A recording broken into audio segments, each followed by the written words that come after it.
Olá, meus alunos do terceiro ano, vamos a mais uma aula de capacitores.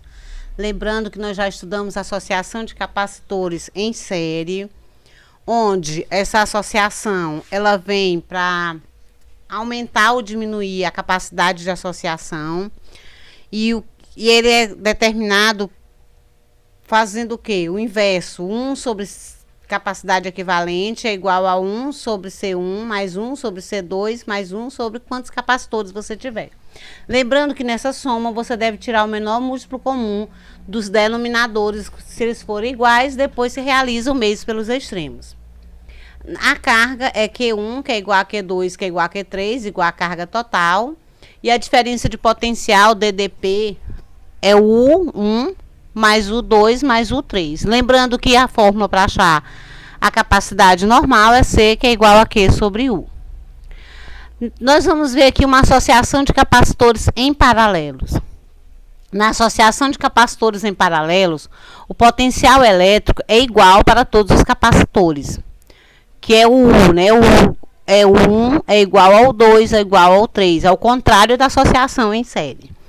Já na capacidade equivalente, você encontra apenas somando o capacitor 1 com o capacitor 2, com o capacitor 3, com quantos capacitores você tiver.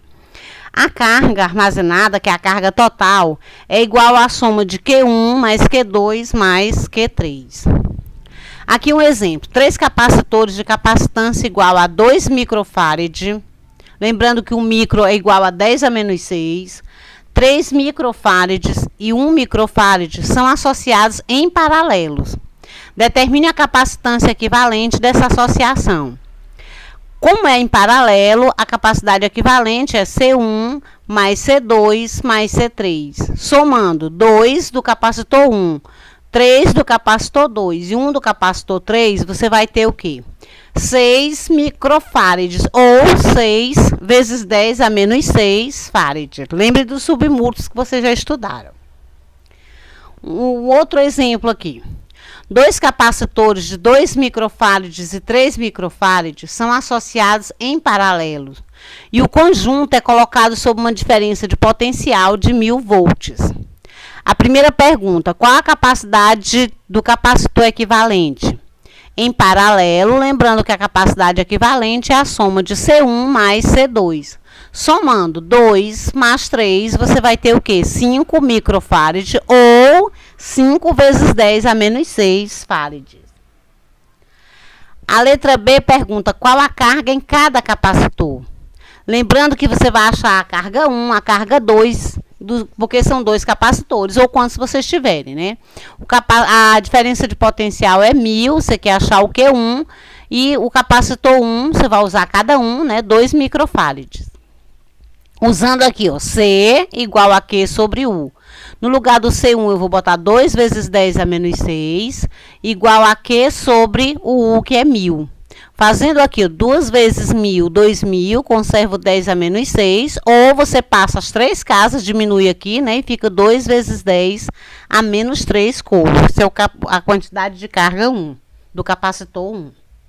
Vamos para o capacitor 2.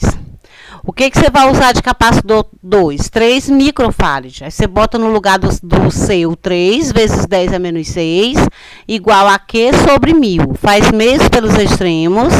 3 vezes Q igual a 3 vezes 1000, que dá 3000 vezes 10 a menos 6. Ou você passa as 3 casas e diminui aqui, ó. Fica 3 vezes 10 a menos 3 colo. Aí pergunta, qual a DDP em cada capacitor? Nós vimos que a DDP em cada capacitor, elas são iguais, né? O U é igual ao 1, igual ao 2, igual ao 3. Logo, a diferença de potencial é a mesma que deu na questão, 1000 volts.